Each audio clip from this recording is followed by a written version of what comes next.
editor biasanya buku ini ya, maka Bapak nanti bisa dinilai sebagai editor atau sebagai author buku ini. Di dalamnya terdiri dari chapter-chapter. Nah, itu satu. Yang kedua, pertanyaan Ibu tadi yang kedua, apakah boleh seseorang itu membuat buku yang isinya dari artikel-artikel ilmiah yang sudah dipublikasi? Ya, pertanyaan itu saya jawab boleh. Satu, ya berdasarkan apa? Berdasarkan pengalaman yang sudah ada. Buku chapter seperti itu yang di luar negeri itu rata-rata adalah berisi artikel-artikel yang sudah dipublikasi beberapa tahun terakhir, ya, dipublikasi. Terus dimasukkan di situ. Nah, kedua, apakah setiap orang bisa mempublikasi dalam bentuk buku karya tulis orang lain? Lah, itu perlu izin. Ya, tidak hanya menyebutkan sumber, Bu, perlu izin. Misalnya kita membuat book chapter ya, Bu ya.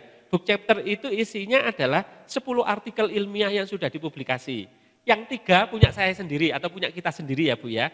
Tapi yang 7 punyanya orang lain lah, punyanya orang lain itu harus izin satu, kemana izinnya? Ke penulisnya atau yang kedua izin ke penerbitnya, Bu. Ya, diizin ke penerbitnya. Ya. Nah, pada saat kapan kita perlu izin pada penerbitnya dan penulisnya? Pada saat buku itu nanti kita publikasikan ber-ISBN. Ya, artinya pada saat kita publikasikan ber-ISBN itu masuk pada ranah publik kan, Bu? Ya, atau masuk pada ranah komersial, dijual belikan. Nah, pada saat itulah kita mesti harus ada izin ke masing-masing penulis buku itu. Ya, begitu Bu, supaya kita nanti tidak masuk pada ranah plagiasi. Plagiasi itu sederhananya begini Bu, karya orang lain itu diaku sebagai karyanya. Contoh yang paling sederhana begini Bu, ada satu alenia atau satu kalimat penting ya Bapak Ibu, kita ambil dari miliknya orang atau dari bukunya orang lain atau dari artikelnya orang lain, dari sumber lain. Terus kita tidak menyantumkan sumbernya. Itu berarti kita mengklaim kalimat itu atau alenia itu adalah tulisan kita. Ya. Mengklaim walaupun kita tidak mengatakan itu tulisan kita, tapi kita mengklaim sudah jelas di dalam buku kita, itu kita yang mengatakan itu karya kita, begitu ya Bu ya. Oleh karena itu harus dicantumkan sumbernya, ya Bu ya. Nah, terhadap gambar-gambar sekalian saja Bu, terhadap gambar-gambar ada teman saya penulis buku desain komunikasi visual. Pada saat itu dia mengambil contoh satu lambang Telkom yang lama ya, Telkom yang biru yang gini-gini itu Pak. Sekarang masih gini ya, ada strip-stripnya gini Pak. Enggak ya, yang lama. Sama lambangnya Pertamina yang pakai kuda ini Bu, kuda laut itu ya. Itu diambil sama dia, dimasukkan di bukunya dia, desain komunikasi visual. Dia membayangkan bahwasanya dia tidak perlu izin karena ini kegiatan ilmiah, dia bahas secara ilmiah 2 gambar itu. Ya, terus kemudian buku ini dipublikasikan, diterbitkan oleh Andi waktu itu. Oleh Andi, kalau tidak salah ya Andi Offset, Andi penerbit, publisher. Nah, terus Pertamina komplain, protes dia. Protes mengirim surat bahwasanya Anda telah menyantumkan logo kami, yang mana logo kami ini masih di bawah sebuah stakeholder perusahaan yang terus mengembangkan ininya, memberikan jaminan terhadap logonya itu. Dia memperingatkan itu. Ya, terus akhirnya penerbitnya membantu Bapak Ibu, membantu untuk memediasi antara dia penulis itu dengan itu. Terus dibuatkan surat. Begitu dibuatkan surat dari penerbitnya tadi, malah oleh Pertaminanya diminta untuk dipublikasi. Karena itu juga dengan secara tidak langsung dia mempublikasikan perusahaan kan? Ya. Jadi sebenarnya dia senang ditulis dalam sebuah buku, tetapi karena tidak melalui tadi izin itu tadi, ditegurlah sama dia gitu ya. Nah, teman saya ini sering begitu. Ya, terus ada lagi teman saya Bapak Ibu, penerbit ini, editor senior dari Andi Offset. Dia membuat buku covernya itu tentang adu domba. Adu domba betulan di Jawa Barat itu loh Bu, di mana di Garut ya Bu ya.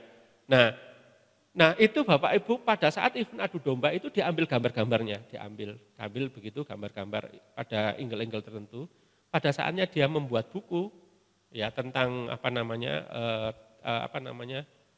dia dari bidang ilmu ini Bu, kehewanan. Dia ambil ini covernya itu yang domba juara ini diletakkan di cover depannya itu. Nah begitu diterbitkan, yang punya domba itu protes Bapak Ibu, memperkarakan di pengadilan Bapak Ibu. Iya, diperkarakan di pengadilan. Dia tahu karena ini bisa menghasilkan duit ini nanti kalau menang dia di pengadilan Bapak Ibu ya. Ya di pengadilan. Nah, pada saat itu penerbitnya membantu dia karena sebenarnya konten dan sebagainya itu di luar penerbit sebenarnya. Itu tanggung jawab penulis, ya. Nah, tetapi penerbitnya merasa bahwasanya dia perlu dibantu karena juga menyangkut penerbit. Nah, akhirnya pada saat itu oleh kuasa hukumnya itu diminta untuk berunding. Ya, berunding tidak sampai di persidangan, dirunding, Bu, kena 5 juta dia, Bu. 5 juta. Ya, foto itu. Ya sebenarnya murah ini Bapak Ibu, kalau 5 juta murah ini. Ya, niku begitu kena 5 juta. Jadi nanti Bapak Ibu kalau menulis buku hati-hati ya Bapak Ibu, mencantumkan cover depan, jangan sampai istri atau suami tetangga difoto masukkan cover ya. Ya izin dulu Bapak Ibu kalau istri tetangga yang mau dimasukkan.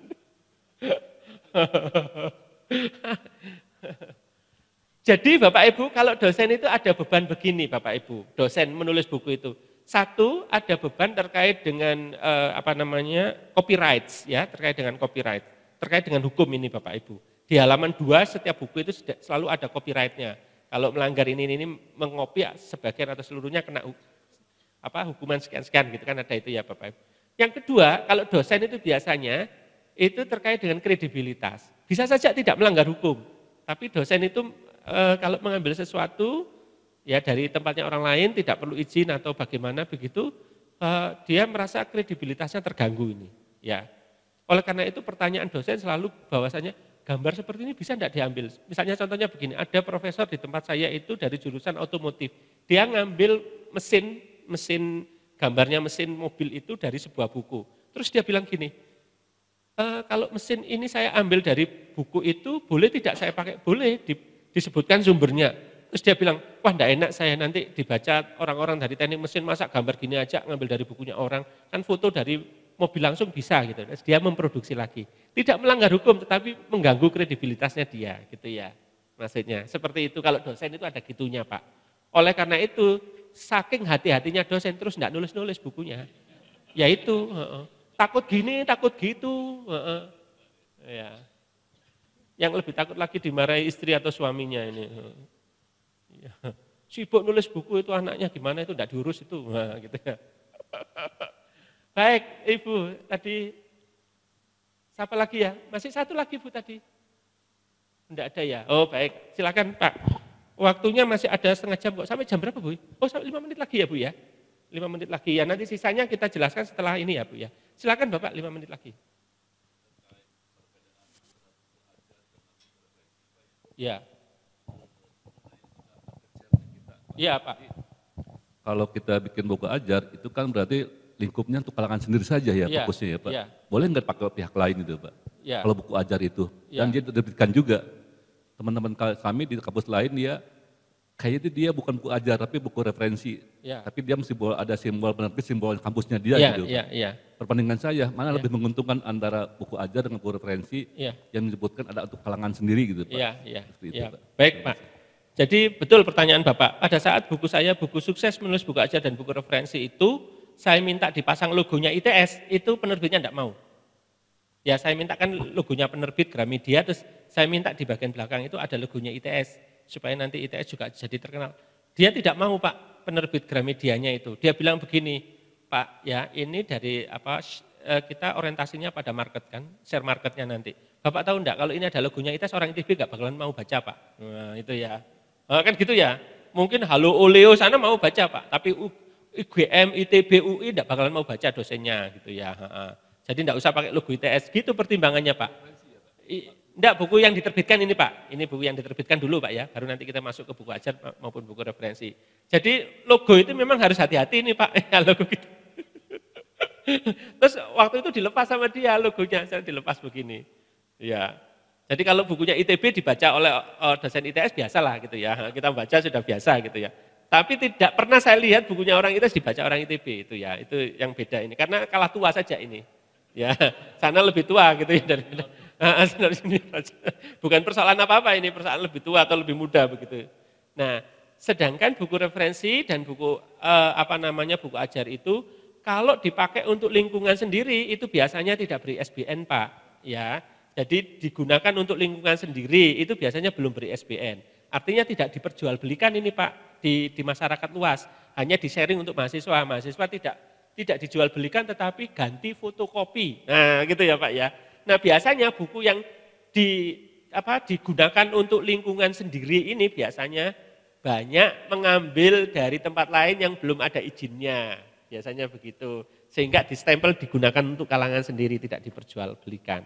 Tapi begitu masuk ranah publik, diberi ISBN, dijual ke masyarakat, semuanya harus clear ini Pak. Sumber-sumber yang diambil dari tempat lain harus disebutkan.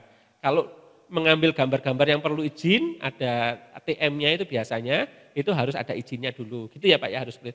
Tapi Bapak Ibu tidak perlu pusing dengan ini. Bapak Ibu tinggal menyampaikan pada penerbit saja, minta tolong ya, ini gambar ini saya ambil dari perusahaan ini, gambar ini saya ambil dari buku ini, bagaimana ini cara ngurusnya, nanti dia yang ngurus Bu. Bukan kita nanti yang ngurus. Ya biasanya kalau penerbitnya bonafit, ya dia yang berusaha untuk bersurat dan sebagainya itu ya Pak ya.